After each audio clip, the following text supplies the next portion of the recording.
Welcome to the Ask the RK Child show with your boy, your host, your favorite teacher, Dr. Christopher J. Child.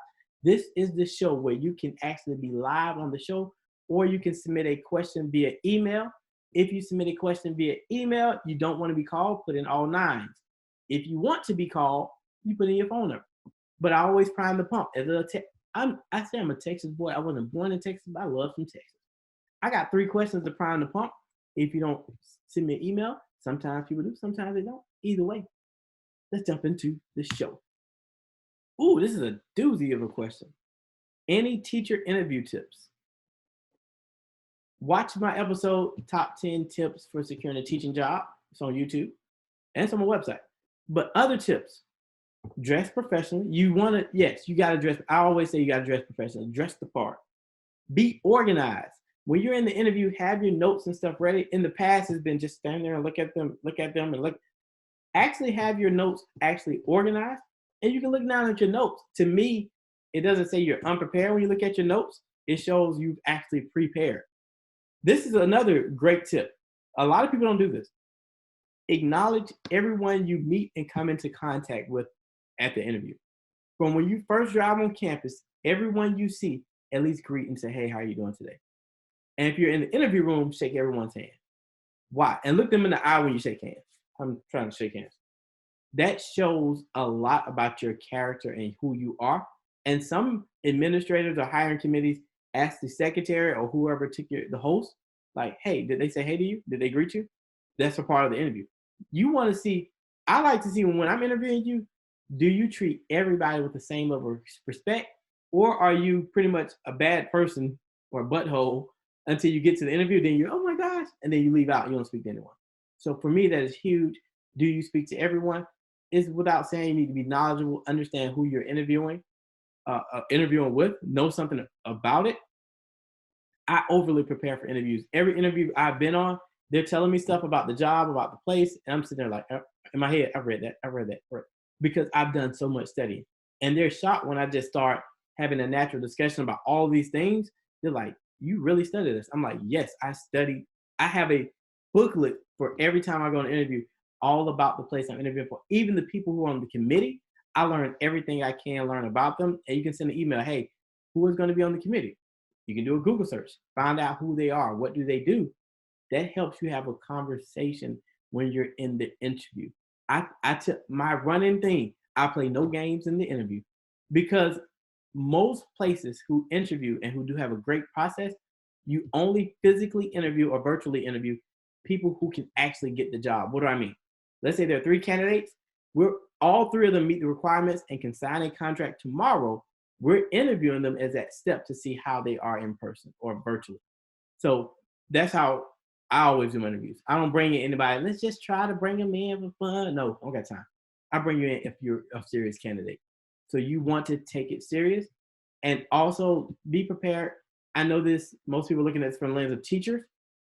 If you're in a position to negotiate, let's say you're doing something, a non-teaching job, you need to be prepared to negotiate. I may do a video. That'd be a good video on how to negotiate. That's an art. That's an art. All right, get your questions in if you're watching it live. If not, we're priming the pump with question number 2. I've been on the job search for a while and it has been unsuccessful. What should I do? Keep going. Yeah. I have a when I go on the job search, I've done this.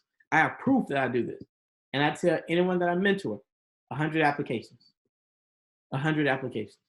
That's my bit. If you put in 100 applications and you still don't get a job, we're doing something wrong. 100 applications. That's my number. Where did I get 100 from? I honestly don't know. I know it works every single time. Everybody I've worked with, 100 apps. They're like, child, I put in 20 apps, I haven't found a job. All right, that's not enough. When you get to 100 and you still haven't found a job, then I have a lot of sympathy. 100 applications. But with this question, it says you have to keep applying.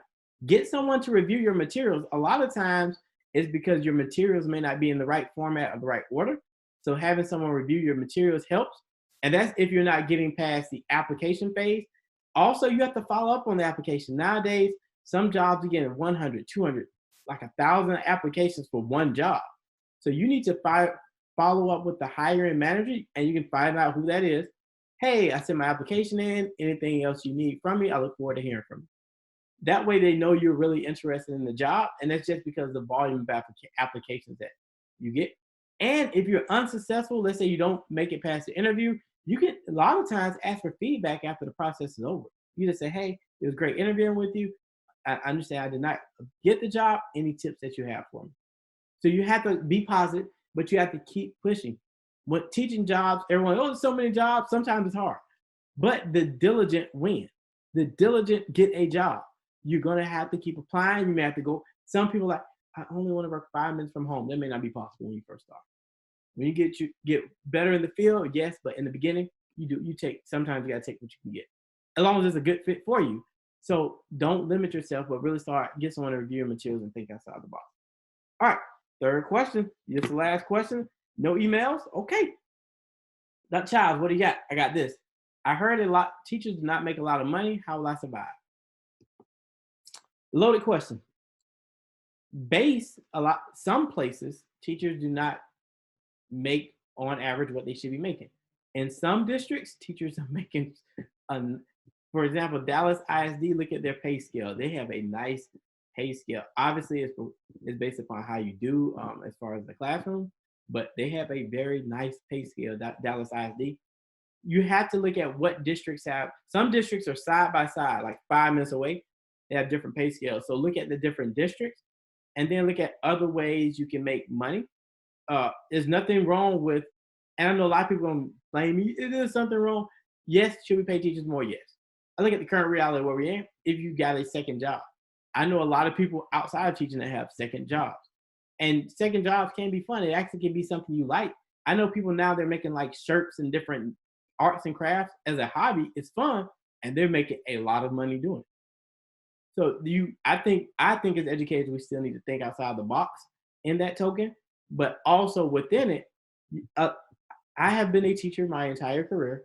I have been okay financially my entire career because, and someone will say, well, you're a doctor now. When I first started teaching, I lived a comfortable life. And why? Because I kept my bills low and I lived within the means that I had. Were there some things I could not do? Yeah. But there was still a lot of stuff I did. And honestly, my friends were doing some real lovely, cushy jobs compared to what I was doing at the time. As far as the salary, I was able to do everything they did. So for me, it's always been, I just keep a positive mindset. Like some stuff I do within reason, some stuff I won't. But then also, I was always willing, if I can drive for extra 5 minutes and they're paying better in that district and it's a good fit, I went to that district.